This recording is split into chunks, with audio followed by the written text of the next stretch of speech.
Bonjour à tous. Aujourd'hui, nous allons parler du calcul d'intégrale de fonctions rationnelles, c'est-à-dire des fonctions qui sont un rapport de polynômes. En d'autres termes, comment est-ce que je peux calculer l'intégrale de p de x divisé par q de x dx où p de x et q de x sont des polynômes. Il n'existe que 4 étapes pour cela. La première est la division polynomiale, si nécessaire.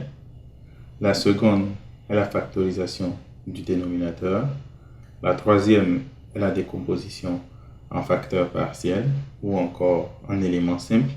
Et la quatrième et dernière étape est le calcul des intégrales des fractions partielles. Commençons par la première étape, c'est-à-dire la division polynomiale. On va prendre juste pour exemple l'intégrale de x au carré divisé par x plus 1 dx. Ici, la première des choses à regarder, c'est quoi? C'est le degré du polynôme qui est au numérateur et le degré du polynôme qui est au dénominateur. Donc ici, le degré du polynôme qui est au numérateur, c'est 2. Et le degré du polynôme qui est au dénominateur, c'est 1.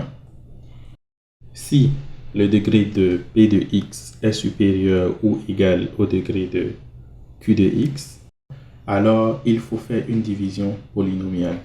Dans le cas contraire, on peut directement passer à l'étape 2, qui est l'étape de la factorisation du dénominateur. Ici, nous remarquons que le degré du polynôme qui est au numérateur est supérieur à celui du dénominateur. Donc, ce qu'on va faire, c'est simplement une division polynomiale du polynôme du numérateur par le polynôme du dénominateur. On peut utiliser 2 méthodes, voire 3 pour cela. La première méthode est la méthode de la division euclidienne. Cette division euclidienne se fait en prenant le polynôme du numérateur qu'on divise par le polynôme du dénominateur. Comment est-ce qu'on fait cela? Par quel monôme il faudra multiplier x afin d'obtenir x au carré ici? Il s'agit de x. Donc j'aurai x fois x qui fait x au carré. J'écris x au carré là. Ensuite x fois 1, ça fait x. J'écris plus x. Et je fais la différence entre le polynôme qui était en haut et celui que je viens d'écrire. Lorsque je fais x au carré moins x au carré, j'obtiens 0. 0 moins x, j'obtiens moins x. Ensuite, je dois multiplier x plus 1 par quel monôme afin d'obtenir moins x? C'est moins 1. Donc, moins 1 fois x, ça fait moins x. Moins 1 fois plus 1, ça fait moins 1. Je mets un moins comme ça. Et donc, moins x moins x, ça fait 0. 0 moins 1, ça fait plus 1. Et à quel moment je m'arrête? Je m'arrête dès que le polynôme qui est à la fin ici a un degré plus petit que le polynôme qui est ici. Donc, mon dénominateur. Et ensuite, qu'est-ce que je vais écrire? Je vais écrire que x au carré divisé par x plus 1 est égal à ce qui est ici, donc x moins 1, plus ce qui est ici, c'est-à-dire le reste, divisé par x plus 1. Donc, en général, lorsque vous ferez la division de p de x par q de x, il va vous rester r de x, et ici, vous aurez e de x. Donc, vous pourriez dire que p de x divisé par q de x est égal à e de x plus r de x divisé par q de x. Et il faut noter que le degré de r sera toujours plus petit que le degré de q. Et cela va nous permettre donc de passer à l'étape 2. Mais comme je disais, il existe d'autres méthodes aussi pour faire la division polynomiale. Je vais présenter quelques méthodes ici. Donc, une deuxième méthode consisterait à faire quoi? Je prends directement x au carré divisé par x plus 1. Puisque le degré du numérateur ici est 2 et que le degré du dénominateur est 1, alors j'aurai ici e de x plus r de x divisé par q de x, comme on vient de le dire. Mais je connais le degré de e de x et je connais le degré de r de x. En effet, le degré de e de x serait égal au degré de p moins le degré de q. Donc, c'est-à-dire 2 moins 1 qui est égal à 1. Et le degré de r sera strictement inférieur à degré de q, c'est-à-dire 1. Dans notre cas, puisqu'on sait que le degré de p est égal à 2 et que le degré de q est égal à 1, cela veut dire que x au carré divisé par x moins 1 peut se réécrire sous la forme de ax plus b, qui est un polynôme de degré 1 pour e, plus c divisé par x plus 1, où c ici est un polynôme de degré 0, puisque le degré de r doit être strictement inférieur à 1. Donc ici, ce qu'on va faire, c'est juste qu'on va rendre au même dénominateur. Donc cela va nous donner ax au carré plus bx plus ax plus b plus c divisé par x plus 1, qu'on peut encore réécrire comme ax au carré plus a plus b x plus b plus c divisé par x plus 1. Donc, par identification avec le polynôme x au carré qui est là, on peut dire que a est égal à 1, a plus b est égal à 0, b plus c est égal à 0. Cela implique directement que a est égal à 1, b est égal à moins 1 et c est égal à 1. Et par conséquent, on peut dire que x au carré divisé par x plus 1 est égal à x moins 1 plus 1 divisé par x plus 1. Un autre moyen également qu'on peut utiliser pour pouvoir effectuer une division polynomiale, c'est des petites astuces.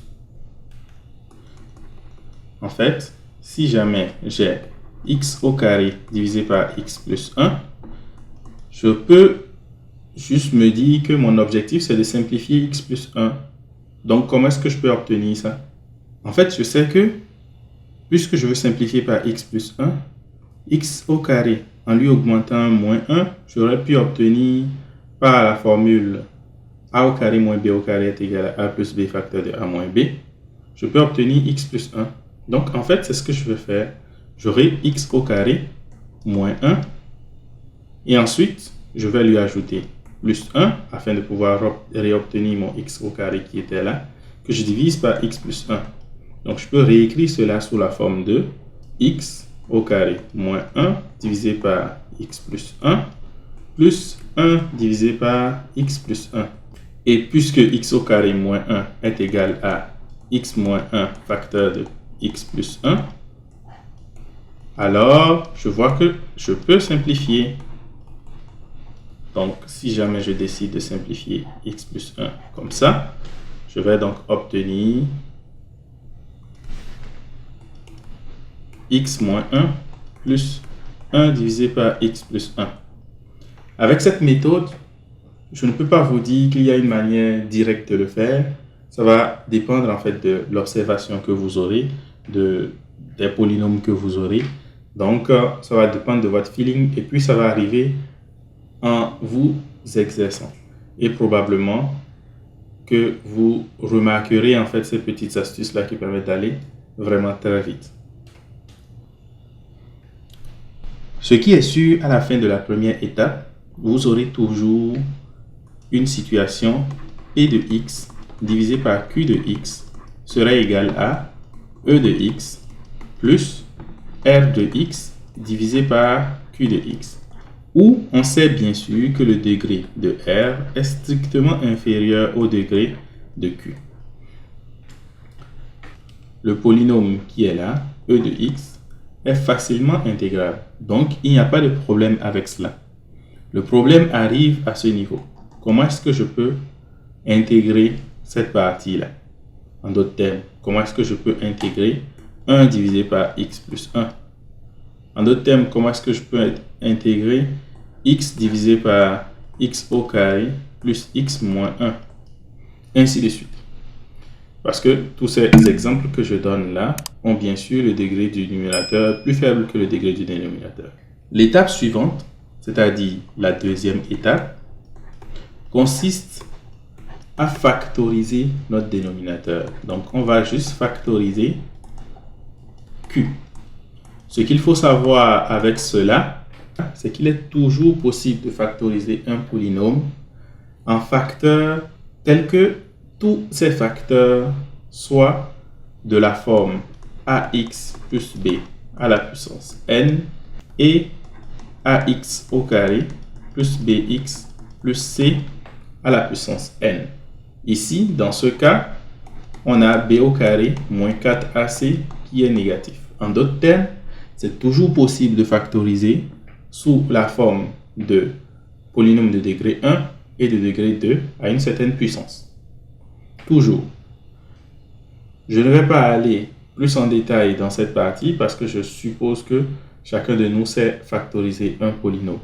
Et en plus, ça va dépendre des situations. Un polynôme de second degré va vous demander d'utiliser le delta. Un polynôme de degré plus grand va vous demander probablement d'avoir une solution évidente.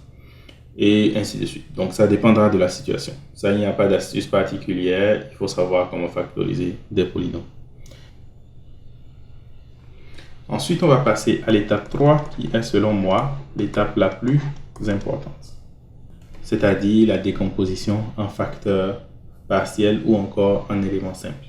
Pour additionner deux fractions, si je prends par exemple 3 divisé par x plus 6 et 2 divisé par x moins 1, pour les additionner, qu'est-ce qu'on fait en général?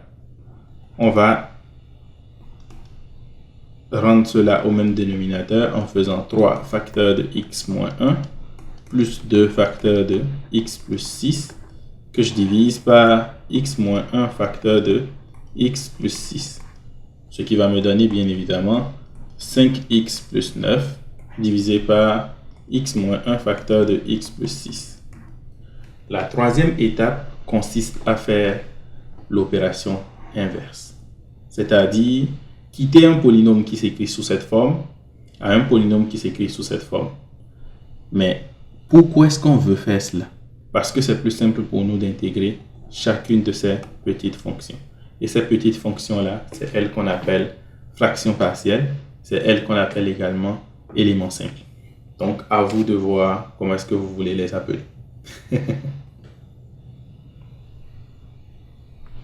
Pour le moment, on a un polynôme qui est sous la forme de Rx divisé par Q de x et on a factorisé Q de x. On a factorisé Q de x voudrait dire que nous avons réécrit notre polynôme sous la forme de A1x plus B1, peut-être à la puissance N1, facteur de A2x plus B2 à la puissance N2, facteur de peut-être A3x au carré plus bx plus c, b3 plus c3 à la puissance n3, par exemple. La question, c'est comment est-ce que je sais quelle forme est-ce que je dois avoir? C'est cela que nous allons apprendre ici. Pour vous montrer comment est-ce qu'on peut décomposer cela, je vais prendre des exemples. Premier exemple, c'est 5x plus 9 divisé par x moins 1 facteur de x plus 6. Lorsque j'ai des polynômes de premier degré qui sont au dénominateur et qui sont multipliés comme ça, sans exposants, ce qu'il faut faire, c'est simplement de les réécrire sous la forme de a divisé par x moins 1 plus b divisé par x plus 6. Deuxième exemple.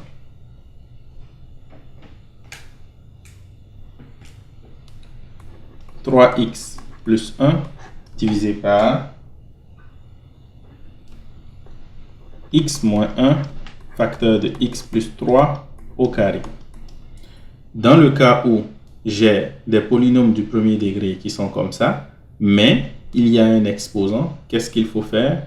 Déjà, les facteurs qui n'ont pas d'exposant, j'applique exactement la même règle qu'en haut. Donc, j'aurai a divisé par x moins 1, plus les facteurs qui ont un exposant, je fais la même chose, mais en ajoutant d'autres facteurs. Donc, j'aurai par exemple b divisé par x plus 3, mais j'aurai également c divisé par x plus 3 au carré.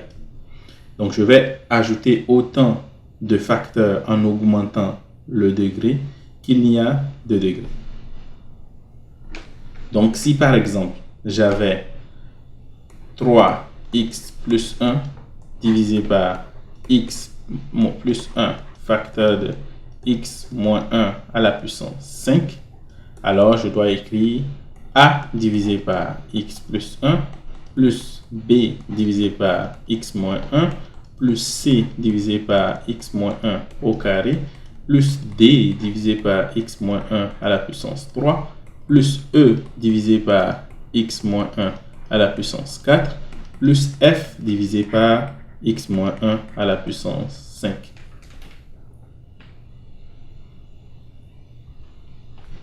Si j'ai, par exemple, moins 3x au carré plus 4 divisé par x au carré moins 1 facteur de x au carré plus 4, ici, qu'est-ce que nous avons? Nous avons des facteurs qui sont quadratiques. D'abord, la première des choses à remarquer, c'est que le discriminant de ceci n'est pas négatif. Cela veut dire que je peux encore factoriser, mais le discriminant du second est négatif. Donc, je vais factoriser le premier, ce qui va me donner ici en utilisant la propriété a au carré moins b au carré. X moins 1 facteur de x plus 1 facteur de x au carré plus 4. Maintenant, comment est-ce que je peux décomposer cela? Je commence par le même principe. Les facteurs qui sont de degré 1 vont se réécrire simplement a divisé par x moins 1 plus b divisé par x plus 1. Mais comment est-ce que je gère le facteur quadratique ici? En fait, il faut juste avoir une forme cx plus d divisé par x au carré plus 4. Et qu'est-ce qui se passe dans le cas où un facteur quadratique a un exposant? Donc, si j'avais par exemple moins 3x plus 1 divisé par x au carré plus 4 facteur de x au carré plus 9 au carré. Qu'est-ce que je fais? C'est le même principe. La seule chose qui change ici, c'est que les polynômes qui sont au numérateur sont de degré 1. Donc ici, je dois écrire ax plus b divisé par x au carré plus 4 plus cx plus d divisé par x au carré plus 9 plus ex plus f divisé par x au carré plus 9, mais au carré. J'espère que vous avez compris le principe. Le principe est très simple et cela me permet de savoir c'est quoi la décomposition que je suis censé obtenir. Une question légitime que l'on pourrait se poser, c'est comment est-ce que j'obtiens les valeurs de a, b, c, d, ainsi de suite, après avoir décomposé notre fraction? C'est normal. Une manière abrupte de répondre à la question, c'est quoi? C'est développer, rendre au même dénominateur, ensuite faites des correspondances et trouver les valeurs de a, b, c. Un peu comme la deuxième méthode de division que je vous ai montré un peu plus tôt. Mais ce que je voudrais vous dire, c'est que cette méthode est une méthode qui est un peu rude selon moi parce que elle demande d'être méticuleux, de faire beaucoup attention parce qu'on pourrait se tromper facilement. Parfois, elle demande de résoudre des systèmes d'équations faramineux, ainsi de suite. Alors, je vais vous proposer des manières d'aller beaucoup plus vite pour trouver les valeurs de A, B, C, D, E, F et ainsi de suite. Mais dans ma prochaine vidéo, c'est-à-dire la deuxième partie de cette vidéo. Dites-moi ce que vous pensez de ce type de vidéo qui est relativement plus pédagogique. Moi, je l'aime beaucoup parce que elle me permet d'expliquer différentes méthodes et astuces. L'étape qui suit, qui est la dernière étape, c'est quoi? C'est le calcul des intégrales. Et cela, nous allons le voir aussi la semaine prochaine après avoir présenté les différentes méthodes pour trouver les valeurs des paramètres que nous avons vus. Si vous avez aimé la vidéo, n'oubliez pas de liker, de partager, de vous abonner pour ne pas manquer mes prochaines astuces de mathématiques.